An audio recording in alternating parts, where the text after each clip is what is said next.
Ocean पृथ्वी का 71% भाग पर पानी है, यानी कि ओशियन पार्ट है। स्थल से कहीं ज़्यादा जीव जल में रहते हैं, खासकर ओशियन में पाए जाते हैं। ओशियन न केवल जैव विविधता के लिए महत्वपूर्ण है, बल्कि कार्बन सिंक का भी एक अच्छा स्रोत है, यानी कि ये कार्बन डाइऑक्साइड सोखते हैं। समुद्र कार्बन डाइऑक्साइड पृथ्वी पर आपको जितने भी पेड़ पौधे पाए मिलेंगे, उनसे कहीं ज़्यादा कार्बन डाइऑक्साइड सिंक का काम करते हैं। ओशियन अभी तक लगभग ओशियन में 2,30,000 नॉन स्पीसीज खोजी जा चुकी हैं, जबकि अभी ओशियन का बहुत सारा भाग एक्सप्लोर किया जाना बाकी है। ओशियन ना सिर्फ CO2 सोखता है, बल्कि O2 देता भी है। लेकिन मात्रा में मरीन पॉल्यूशन और क्लाइमेट चेंज के कारण हमारे ओशियन एसिडिफिकेशन का शिकार होते जा रहे हैं। इससे समुद्र की बायोडायवर्सिटी को तो खतरा है ही, साथ में धरती पे स्थल भाग पे पाए जाने वाले जीवों की भी बायोडायवर्सिटी में खतरा उत्पन्न हो रहा है। इसके क्या कारण हैं, इन सब पर एक रिपोर्ट आई है IUCN की, उसे हम आज इस वीडियो लेक्चर में देखेंगे। ओशियन डीऑक्सीनाइजेशन का सिंपली मतलब है ओशियन में ऑक्सीजन के लेवल का कम होना। कितना कम हुआ है?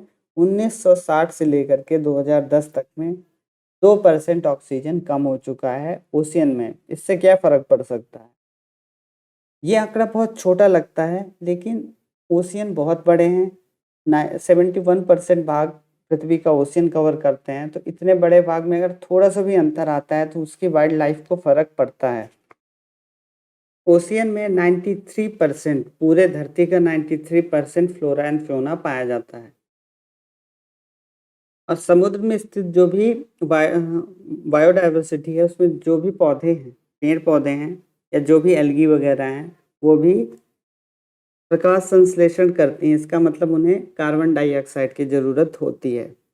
तो वैसे तो नॉर्मल स्थिति में तो ये कार्बन डाइऑक्साइड लेते हैं और ऑक्सीजन देते हैं, तो इससे संतुलन बना रहता है। लेकिन अभी इस समय कार्बन डाइऑक्साइड इतनी ज़्यादा एमिट की जा रही है कि इनके लिए भी संभव नहीं हो पा रहा है। समुद्र भी अब अपने अपने लेवल से ज़्यादा कार्बन डाइऑक्साइड सोख रहा है, तो उसको भी प्रॉब्लम हो रहा है।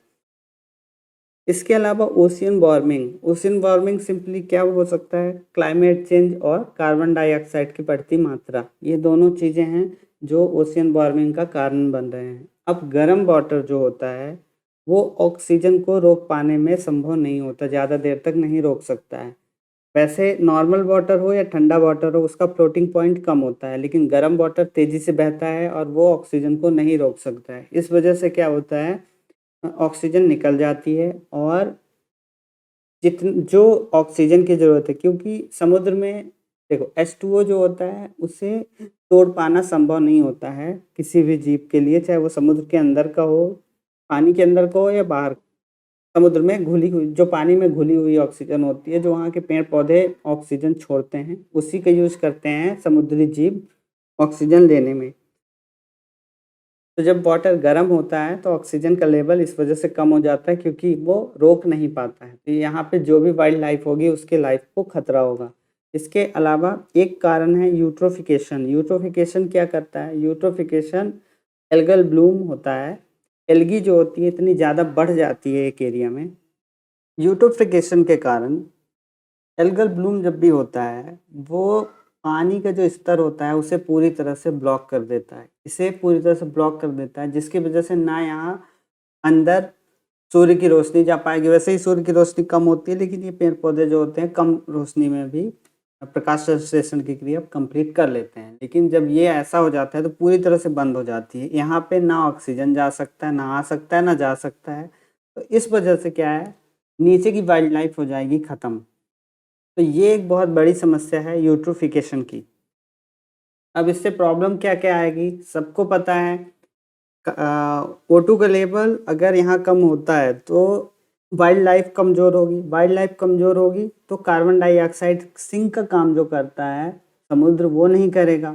उसके अलावा अगर यहाँ की वाइल्ड लाइफ ख़त्म होती है, खासकर मछलियाँ और अलग अलग जीव, तो बहुत सारे लोग, बहुत सारा रोजगार मिलता है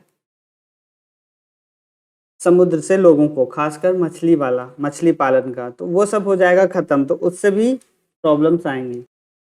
इसके अलावा IUCN के बारे में थोड़ा सा जान लेते हैं।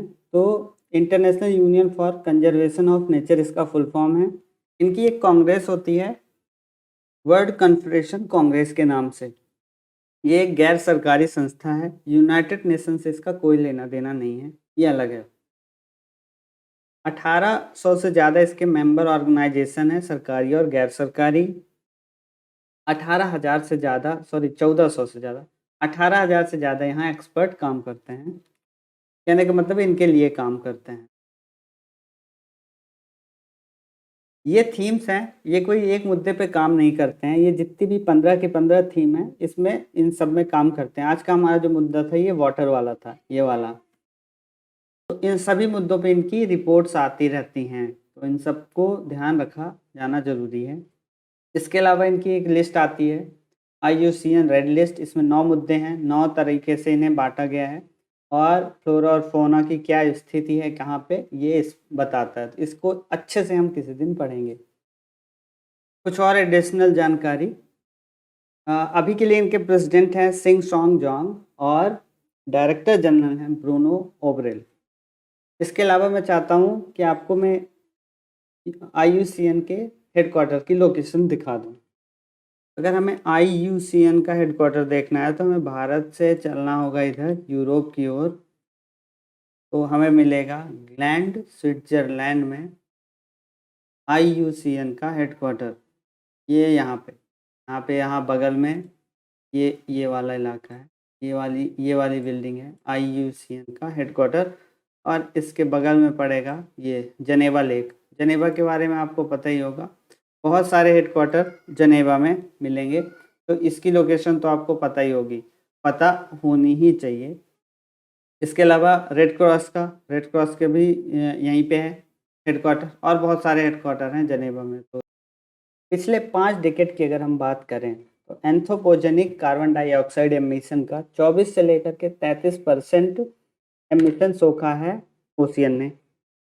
जब ओशियन इतना ज़्यादा कार्बन डाइऑक्साइड सोखता है तो वहाँ की केमिस्ट्री में बदलाव आते हैं, खासकर ओशियन के कार्बोनेट सिस्टम पर।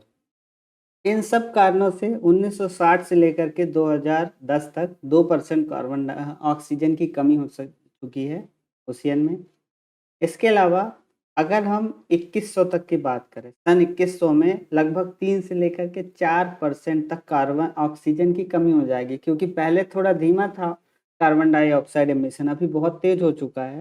और अगर यहाँ पे कंट्रोल नहीं किया गया तो 3 से लेकर, हालांकि कंट्रोल किया भी गया तो इतनी कम तो हो ही जाएगी। CO2 लेवल इतनी तेज़ी से बढ़ने से नुकसान क्या होता है, ओशियन का एसिडिफिकेशन बढ़ जाता है, ओशियन एसिडिक हो जाते हैं। और अगर ओशियन का कोई भी गुण बदलता है तो वाइल्ड लाइफ पे प्रभाव पड़ता है, उसमें फ़र्क पड़ता है। ये वाले नक्शे में आपको अच्छे से समझ में आएगा ऑक्सीजन लेवल कहाँ कितना कम है। देखिए पूरे के पूरे समुद्र में ऐसा नहीं है कि एक जैसा लेवल हो गया है, कहीं कम हो रहा है कहीं नहीं। लेकिन एक चीज़ आपको पता होगा, ज़्यादातर वाइल्ड लाइफ कोस्टल एरिया में ही होती है, समुद्र की भी, क्योंकि उन्हें यहाँ पे खाना वाना अच्छे से मिल जाता है। तो इस प्रकार से बताया गया है। जो ये वाइट वाला है उसमें O2 का लेवल जो है, जो ये वाला एरिया होगा, ये वाइट वाला एरिया, और यहाँ पे ये वाला ऐसा, और ये यहाँ पे ऐसे, ये वाला एरिया। तो इस वाले एरिया में O2 का लेवल 2 ग्राम पर लीटर से कम है। इसके बाद थोड़ा सा जो ये वाला थोड़ा डार्क वाला है ये एरिया, इसमें 0.7 मिलीग्राम पर लीटर कम है। और इस प्रकार से इसको और भी आप देख सकते हैं, तो इसको अच्छे से समझ सकते हैं आप। अगर समुद्र का pH मान इसी प्रकार से घटता रहा तो वाइल्ड लाइफ में ऑफकोर्स कुछ ना कुछ प्रभाव आएगा, तो बहुत सारी प्रॉब्लम्स आएंगी। इसी को बताने का प्रयास किया गया इस रिपोर्ट में, तो ये मैंने आपके सामने रखा है। तो ये था आज का डिस्कशन, उम्मीद है आपको पसंद आया होगा। Thank you for watching Edave study.